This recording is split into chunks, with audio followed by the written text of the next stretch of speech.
Assalamualaikum warahmatullahi wabarakatuh.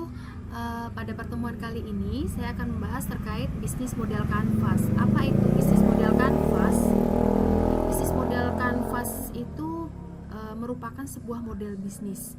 Jadi pertama tentunya kita harus memahami dulu apa yang dimaksud dengan model bisnis.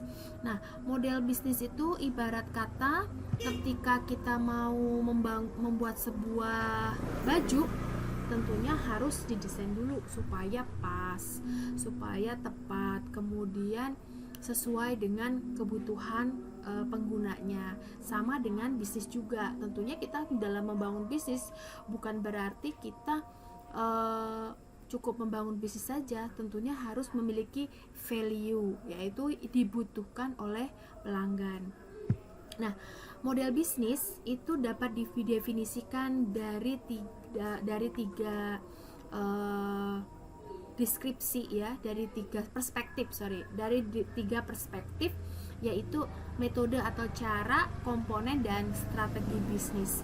Nah, jika model bisnis dilihat dari caranya, maka dapat dilihat bahwa model bisnis itu dapat membantu kita memahami nilai apa yang dapat diberikan kepada pelanggan, seperti itu. Jadi tentu dapat dilihat bisnis yang kita buat itu memang benar-benar nanti pasti ada yang make, seperti ada yang mau beli kalau produk, ada yang mau make kalau layanan atau jasa.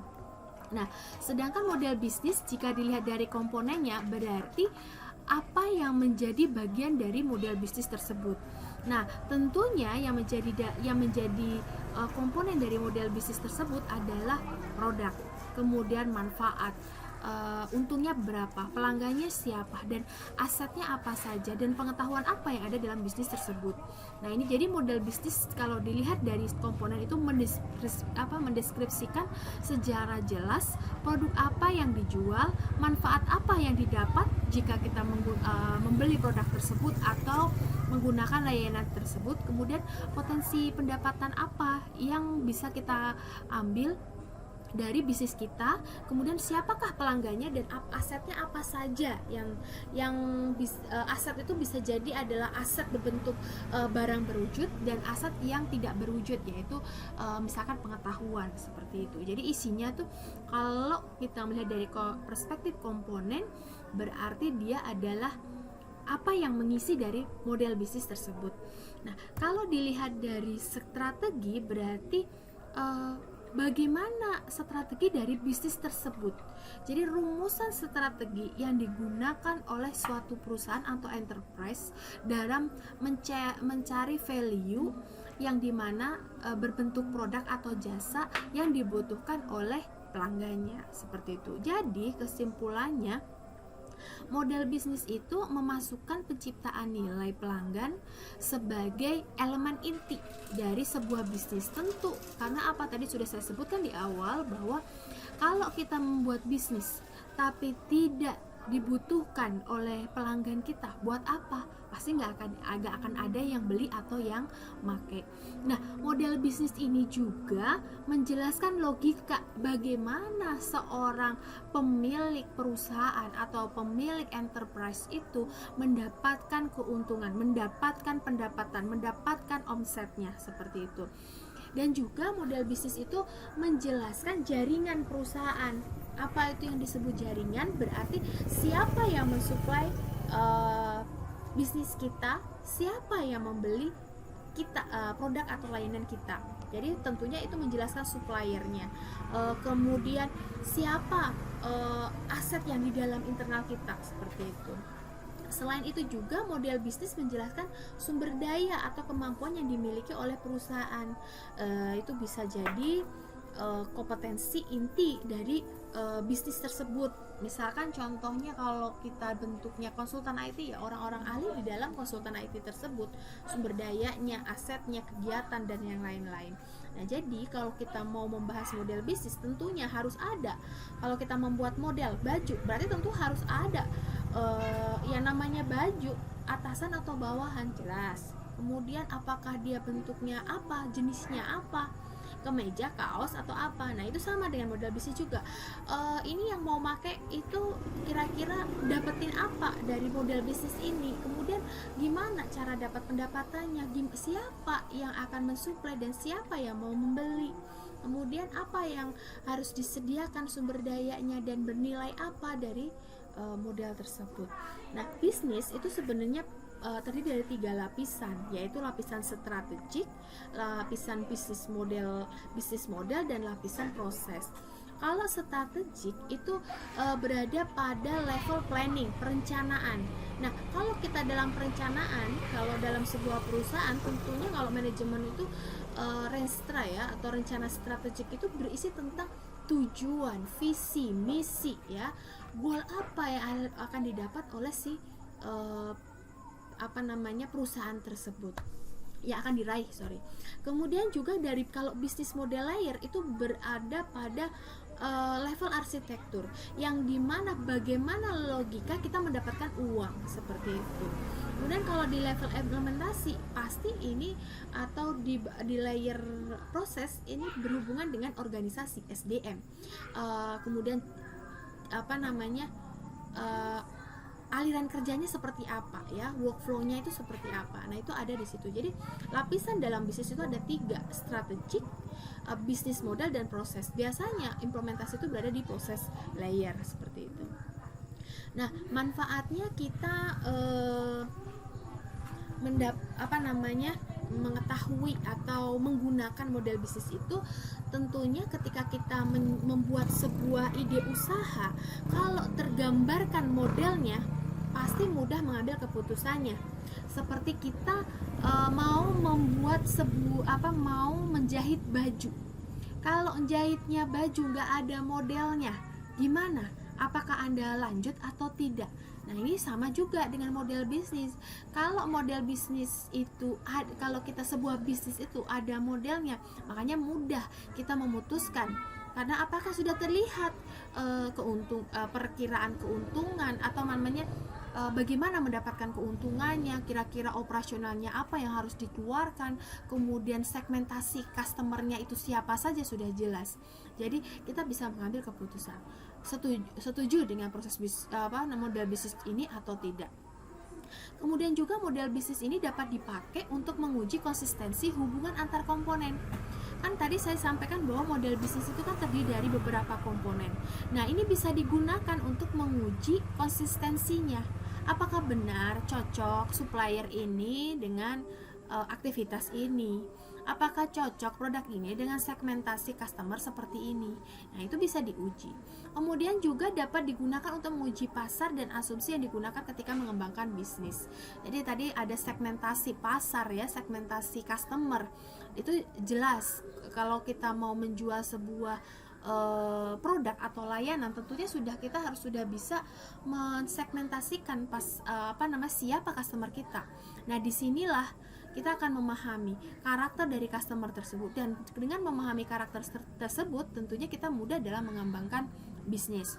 Kemudian juga dengan kita menggunakan model bisnis itu kita dapat melihat seberapa radikal yang bisa dilakukan dalam proses perubahan tersebut, dan dilihat juga konsekuensi atau boleh dibilang resikonya, seperti itu. Nah komponen yang seharusnya di model bisnis, nanti itu ada model bisnis itu ada macamnya ya, ada bisnis plan itu juga model bisnis, kemudian model bisnis canvas itu juga model bisnis juga. Nah komponen dalam sebuah model bisnis yang harus ada itu adalah nilai yang dikirimkan kepada pelanggan. Berarti apa yang didapat oleh customer tersebut, apa yang menjadi keunggulan kompetitif dari perusahaan tersebut, dan bagaimana cara nilai tersebut tersampaikan kepada pelanggan. Berarti distribusinya. Kemudian bagaimana usaha tersebut mendapatkan income, kemudian bagaimana posisi perusahaan tersebut di industrinya atau dilihat dari pesaing-pesaingnya. Itu komponen yang seharusnya ada di bisnis model. Nah kalau kita lihat bisnis model itu sebenarnya terbagi 2, search dan execution. Kalau execution itu bisa dilihat dari model bisnis perusahaan-perusahaan besar. Sedangkan kalau searching, model bisnis pencari itu contohnya adalah startup. Nah, ketika kita melihat ini, kalau kita perusahaan besar biasanya hanya melihat bisnis plan yang dimana di situ terdefinisikan apa bisnisnya, siapa customernya, kemudian berapa modalnya, apa yang harus disiapkan ya. Itu untuk perusahaan besar. Kalau startup beda lagi. Nah, ini contohnya kalau perusahaan kalau contoh dari execution yang untuk perusahaan besar itu pertama pasti dia menyusun bisnis plan, lalu mencari inspektor, kemudian dia membangun tim, lalu dia membangun sebuah produk atau service, mengembangkan ya, kemudian dia memperkenalkan produk tersebut, kemudian baru menjual. Nah, ini akan beresiko, sangat beresiko karena belum tentu produknya dibutuhkan oleh customer atau ada yang mau beli atau layanannya dia yang make. Nah, maka untuk mengurangi resiko tersebut atau supaya kita menekan resiko ya lebih rendah, maka kita perlu melakukan cara baru, yang dimana cara baru tersebut adalah sebuah cycle ya dari siklus hidup. Bagaimana kita memasarkan atau membuat bisnis yang dimana dia pasti dibutuhkan oleh pelanggannya, maka perlu kita lihat di sini cycle-nya atau siklus hidupnya. Kita bisa dalam membuat sebuah produk itu melakukan pengukuran atau observasi terhadap produk tersebut atau terhadap segmentasi pasar. Lalu baru dari situ kita pelajari. Setelah itu baru kita bangun produknya, layanannya atau apa. Nah, baru didesainlah model bisnisnya, diukur kembali setelah dibangun dan dipasarkan sebagainya, baru dipelajari, kemudian diudah. Inilah cycle-nya. Jadi kalau kita membuat sebuah bisnis, tentunya inilah yang penting. Kita harus memahami cycle yang tepat, bukan seperti ini tadi. Kalau yang seperti ini tadi belum tentu ada yang beli produknya. Kalau kita mempelajari terlebih dahulu, tentunya itu akan mudah karena akan memahami apa yang dibutuhkan oleh customer kita. Nah, ada salah satu model atau tools atau metode yang bisa digunakan untuk melakukan itu adalah disebut dengan model, salah satunya adalah model bisnis kanvas. Nah, model bisnis kanvas itu pertama digembor-gemborkan oleh Ostad Walder dan Pigner pada tahun 2010 dalam bukunya Business Model Generation, yang dimana dia menyusun sebuah 9 blok kotak yang menjadi kerangka dalam kita menyusun sebuah bisnis model. Nah, ini dia. Nah, ada K partner, kemudian K activity, kemudian ada K research, value proposition, customer relationship, channel, customer segmentation, cost structure, dan revenue stream. Apa itu semua dari 9 blok ini? Kita lihat satu-satu. K partner berarti adalah partnernya dari perusahaan tersebut tuh siapa saja. Bisa supplier, bisa orang-orang yang terlibat atau enterprise yang terlibat mendukung bisnis tersebut. Kemudian ada activity, yaitu kegiatan dari perusahaan tersebut itu apa. Apakah kalau konsultan IT berarti apakah software developer atau misalkan development infrastruktur dan sebagainya. Kalau key research itu adalah aset. Misalkan asetnya kalau konsultan IT berarti adalah manusianya, misalkan network engineer, sysadmin dan sebagainya. Tapi kalau bentuknya key research itu bisa jadi mesin dan sebagainya kalau misalkan manufaktur. Kalau value proposition itu adalah nilai, apa yang menjadi nilai lebih atau bisa disebut dengan keunggulan kompetitif dari perusahaan kita. Misalkan kita memiliki layanan 24 jam. Kemudian kita memiliki SDM yang dimana memiliki kompetensi benar-benar ahli dengan sertifikasi. Misalkan itu value proposition-nya. Kemudian kalau customer relationship itu adalah bagaimana kita terhubung dengan bagaimana cara kita mendapatkan customer itu. Kalau misalkan sekarang posisinya online, itu banyak banget yang menggunakan digital marketing, menjaring customer kita melalui online, baik itu Messenger, Facebook, Instagram dan sebagainya. Sedangkan kalau channel itu adalah bagaimana kita berhubungan dengan customer kita, apakah melalui WhatsApp, Messenger, kemudian apakah kita melalui telepon, email dan sebagainya.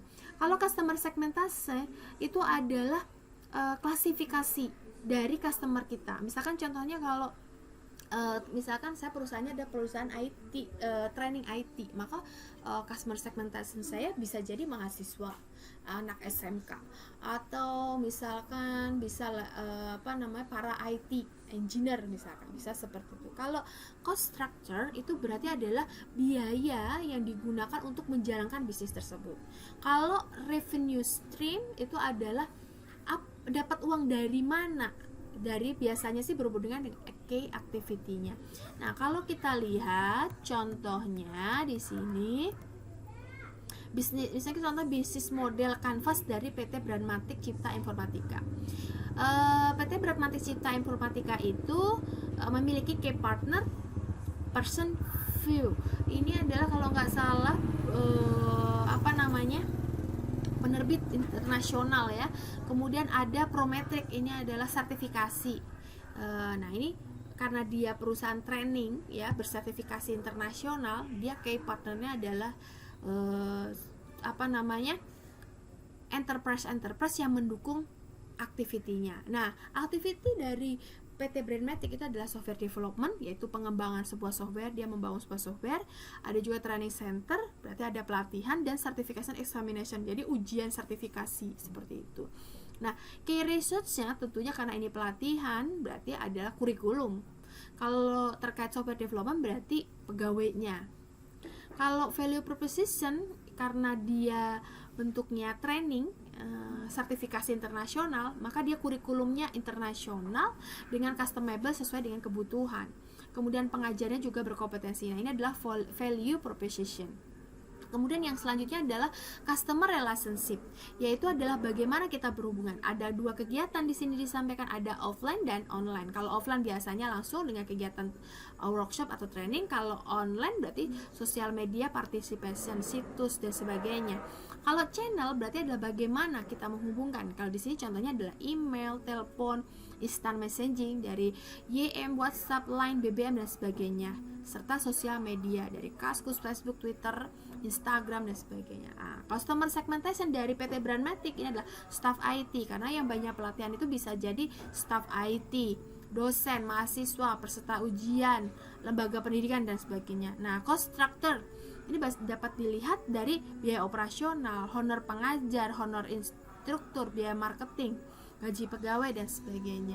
Kalau revenue stream berarti dari penjualan jasa training atau penjualan produk software. Nah, ini adalah contoh dari bisnis model canvas dari PT Brandmatic. Nah, sekarang tugasnya adalah Anda kan kemarin sudah membuat company profile. Nah, sekarang coba gambarkan bisnis model seperti PT Brandmatic ini berdasarkan usaha Anda. Nanti minggu depan saya minta menyampaikan ide bisnis model dari ide Anda, sehingga nanti saya bisa mengomentari, atau bukan mengomentari secara menilai ya, tapi memberikan tambahan masukan yang dimana bisa meningkatkan ide bisnis Anda seperti itu. Itu mungkin untuk pertemuan hari ini. Jadi saya minta kalian untuk mengerjakan tugas dimana menyusun sebuah model bisnis canvas seperti itu. Itu mungkin dari saya tutup pertemuan kali ini. Semoga kalian bisa mengerjakan semuanya. Apabila ada pertanyaan nanti bisa ditanyakan ke saya. Jadi dibuat seperti ini ya PR-nya ya. Itu saja. Saya tutup pertemuan kali ini. Wassalamualaikum warahmatullahi wabarakatuh.